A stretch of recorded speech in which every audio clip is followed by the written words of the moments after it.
Shalom saudara yang dikasihi Tuhan Yesus Kristus. Selamat pagi, salam sejahtera untuk kita semuanya. Selamat datang kembali di Renungan Rohani pagi hari ini. Semoga saudara yang terkasih dalam keadaan sehat selalu, kiranya damai dan sukacita Roh Kudus melimpah di dalam hati dan pikiran saudara saat ini. Sebelum kita mulai renungan pagi ini, marilah kita bersama-sama berdoa. Tuhan Yesus, terima kasih sudah membangunkanku pagi hari ini. Terima kasih atas penyertaan dan perlindungan Tuhan. Semua karena karunia Tuhan aku dapat bangun dengan pagi hari ini. Aku menyerahkan seluruh aktivitasku hari ini ke dalam kuasa tangan Tuhan. Jauhkanku dari yang jahat, ya Tuhan. Tuhan Yesus, tolong lindungi dan berkati aktivitasku hari ini.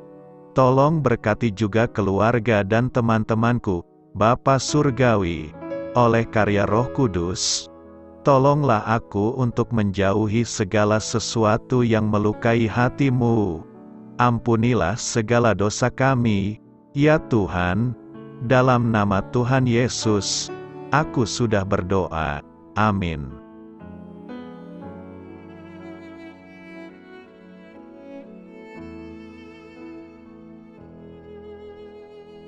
Sahabat Suara Sion, pembacaan ayat emas Alkitab renungan kita hari ini.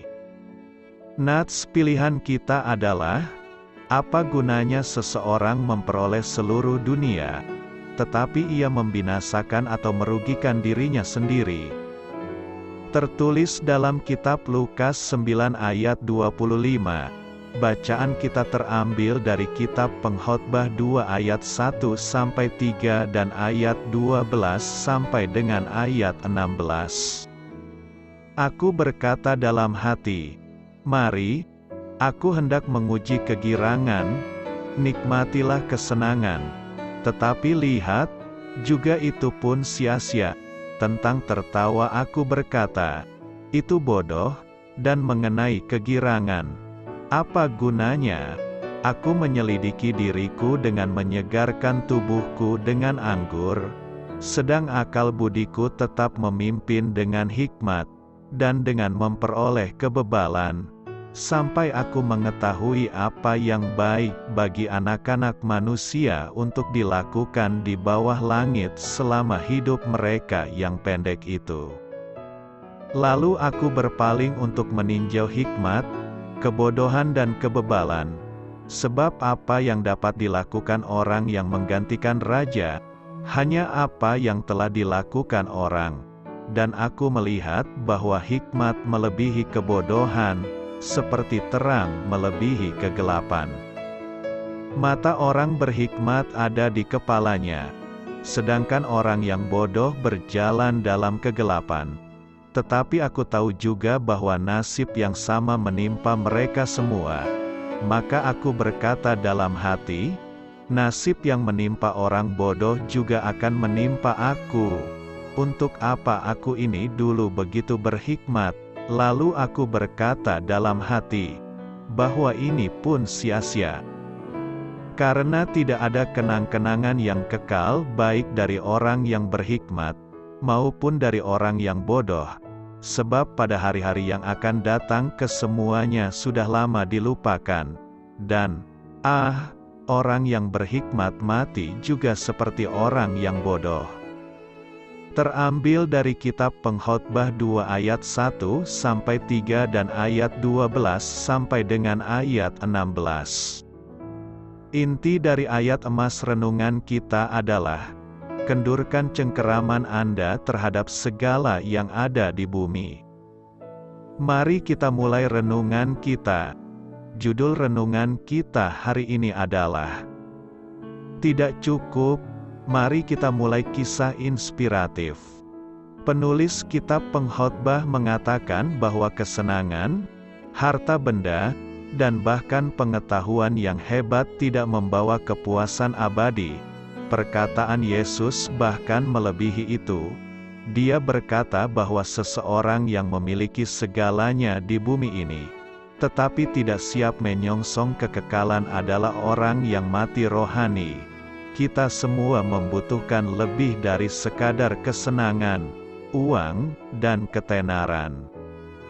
Merenungkan hal ini membuat saya teringat pada beberapa orang terkenal yang bunuh diri.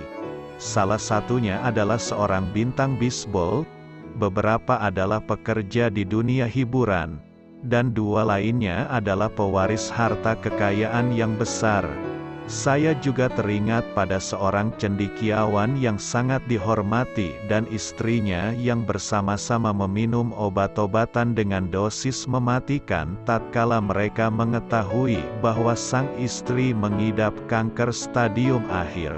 Orang-orang ini gagal menemukan makna hidup mereka. Karena kita diciptakan segambar dengan Allah, kehidupan kita memiliki makna, baik sekarang maupun kelak dalam kekekalan. Allah menciptakan kita untuk kemuliaan-Nya dan menempatkan kita di dunia ini untuk menghormatinya.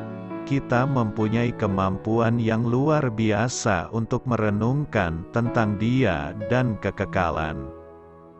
Percaya bahwa Yesus telah mati bagi dosa-dosa kita dan bangkit akan memenuhi kebutuhan kita akan makna kehidupan. Keselamatan memberi jaminan bahwa kita telah diampuni. Kita memiliki tujuan kekal dan pengharapan surgawi.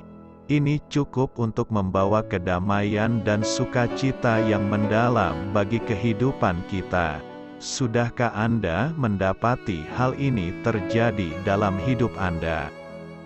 Amin. Marilah kita renungkan di dalam hati kita. Doa saya menyertai saudara sekalian. Saya memberkati Anda agar sewaktu Anda mencarinya dari Dia, Bapa Surgawi Anda akan memberikan bagi Anda roti harian Anda. Dalam nama Yesus Kristus, Tuhan yang berkuasa atas alam semesta dan menuntun kita kepada iman yang menyelamatkan. Tuhan Yesus menyertai senantiasa. Tuhan memberkati. Amin.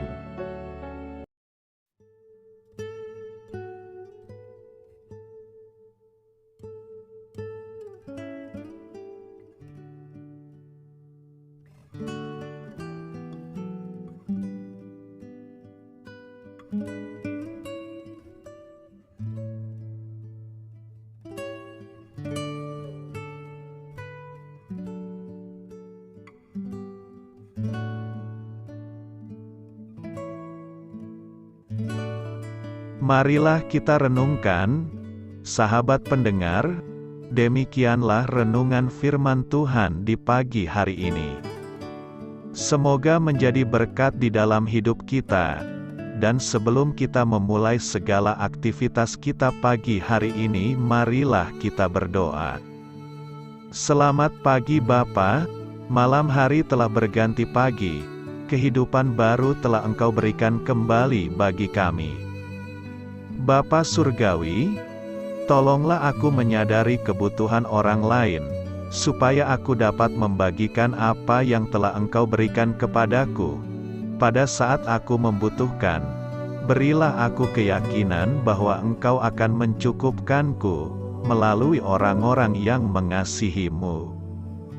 Bukan karena kami pantas atau layak, namun karena kasih karunia-Mu, kami boleh ada, sebagaimana kami ada di pagi hari ini. Terima kasih Tuhan, atas kesempatan baru yang telah Tuhan berikan kepada kami, untuk bisa memperbaiki diri agar kami bisa lebih layak di hadapan-Mu. Hari ini kami serahkan semua perkara dan kesulitan yang akan kami lalui ke dalam tangan-Mu. Biarkanlah kami bisa memuliakan-Mu dalam segala aktivitas yang akan kami lakukan. Amin. Biarlah firman Tuhan menjadi pengingat untuk kita semua, bahwa tuntunan dari Roh Kudus akan selalu memberi jalan keluar bagi setiap permasalahan hidup kita, dan memberi kedamaian di hati kita. Sampai jumpa di renungan pagi rohani Suara Sion berikutnya. Kiranya Tuhan selalu memberkati saudara semua hari ini. Amin. Shalom.